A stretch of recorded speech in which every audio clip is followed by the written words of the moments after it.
Jalan perdamaian Rusia-Ukraina yang rentan semakin menipis usai eskalasi perang semakin memanas. Ukraina kini diperbolehkan oleh para sekutu baratnya untuk menyerang wilayah Rusia dengan senjata milik barat. Sementara Rusia sendiri telah mengirim serangan udara terbesar selama 3 tahun peperangan dengan Ukraina. Presiden Donald Trump yang sejak awal mengeklaim bisa menyelesaikan perang pun mulai menunjukkan sinyal dirinya memilih mundur dan mencuci tangannya. Seperti apa prospek perdamaian di antara Rusia dan Ukraina?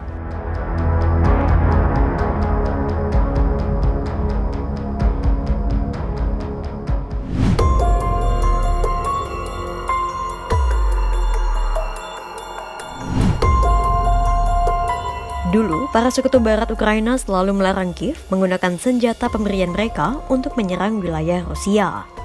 Senjata kiriman barat hanya boleh digunakan Ukraina sebagai upaya defensif dan perlindungan diri, bukan operasi ofensif.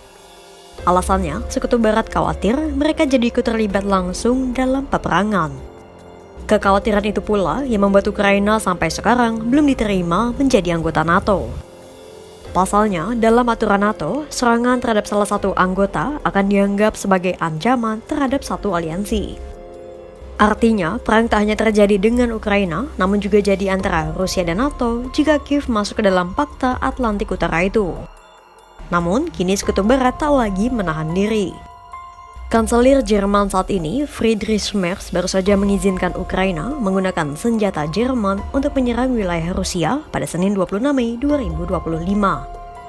Tak hanya senjata Jerman, Ukraina kini juga diperbolehkan menggunakan senjata pasokan dari Inggris, Prancis, dan Amerika Serikat.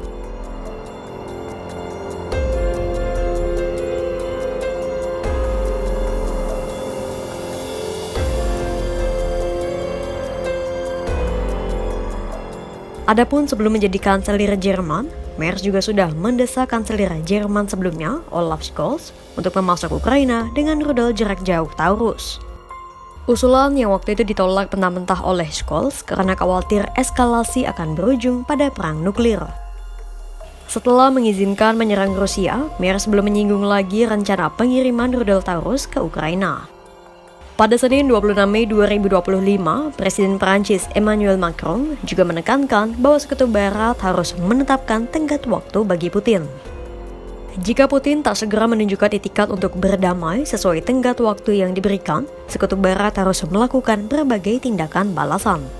Salah satunya adalah dengan memperluas sanksi terhadap Rusia. Prancis yang memasok rudal Scalp ke Ukraina pun menyatakan bahwa menyerang sasaran ke dalam wilayah Rusia adalah pilihan terakhir.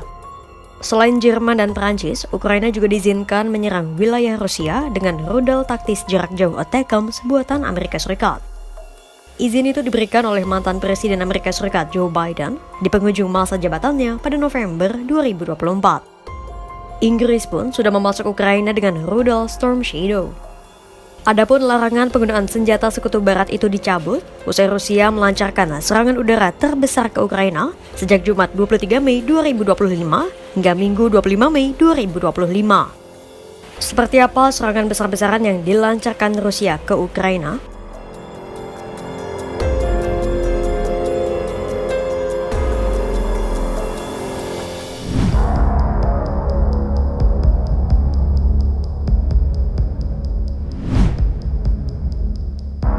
Pada Jumat 23 Mei 2025 hingga Minggu 25 Mei 2025, Rusia dilaporkan telah meluncurkan sekitar 367 rudal dan drone.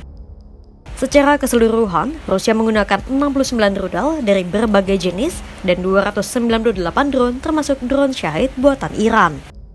Peluncuran artileri itu membuatnya menjadi serangan udara tunggal terbesar dalam perang Rusia-Ukraina selama 3 tahun belakangan. Ukraina mengeklaim berhasil menembak jatuh 266 drone dan 45 rudal. Serangan udara terjadi di sejumlah kota besar seperti Kharkiv, Mykolaiv, Ternopil, dan ibu kota Kiev. Sementara pertempuran darat juga banyak terjadi di Donetsk dan Luhansk, wilayah yang secara sepihak memproklamasikan diri sebagai republik dan pro-Rusia. Adapun rentetan serangan itu berlangsung di tengah proses pertukaran tahanan antara Rusia dan Ukraina yang memasuki hari ketiga. Rusia dan Ukraina memang telah menyetujui pertukaran 1.000 tahanan.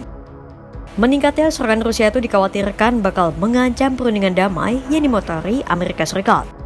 Presiden Vladimir Putin diperkirakan berusaha merebut lebih banyak wilayah Ukraina di sela perundingan.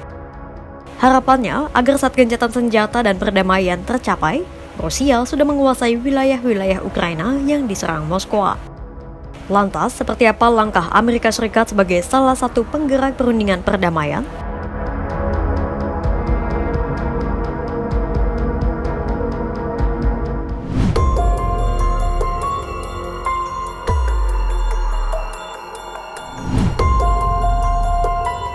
Presiden Donald Trump yang mulanya berambisi mendamaikan Rusia dan Ukraina tampak mulai frustasi dengan eskalasi perang yang tak kunjung mereda.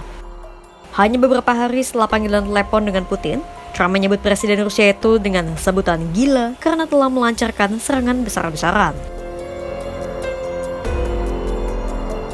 Yeah, I'll give you an update. I'm not happy with what Putin's doing. He's killing a lot of people, and I don't know what happened to Putin. I've known him a long time, always gotten along with him, but he's sending rockets into cities and killing people, and I don't like it at all, okay?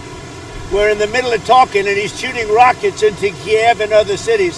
I don't like it at all. You've talked before about putting more sanctions on Russia. Is that something you're considering more seriously? Absolutely. He's killing a lot of people. I don't know what's wrong with him. What happened to him, right? He's killing a lot of people. I'm not happy about that. Seorang pejabat Washington menyebut Trump dan jajarannya seolah bermaksud mundur dan menarik diri dari konflik yang disebut Trump sebagai Perang Eropa. Ada siklus interaksi janggal di antara Amerika Serikat dan Rusia. Di satu sisi, Trump mengecam serangan Rusia ke Ukraina.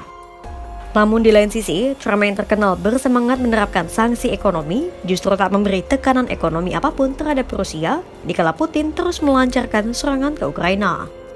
Trump pun tak ikut melibatkan diri ketika para pemimpin Eropa menambah sanksi Rusia. Pasalnya, Trump pun berulang kali menyebut ingin menormalisasi hubungan dengan Rusia dan kembali menjalin kerjasama ekonomi. Pemerintahan Trump menilai sebagian sanksi yang dijatuhkan kepada Rusia di era Joe Biden banyak yang tak menguntungkan Amerika Serikat. Praktis, Trump seolah lebih mementingkan nasib hubungan ekonomi Amerika Serikat dengan Rusia ketimbang masa depan perdamaian Moskwa dan Ukraina.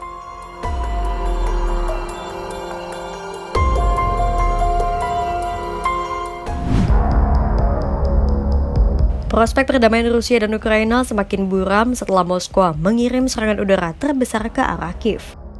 Perundingan perdamaian pun terancam nasibnya usai Sekutu Barat mengizinkan Ukraina menggunakan senjata bantuan untuk menyerang wilayah Rusia. Rusia pun menganggapnya sebagai pengibaran bendera perang.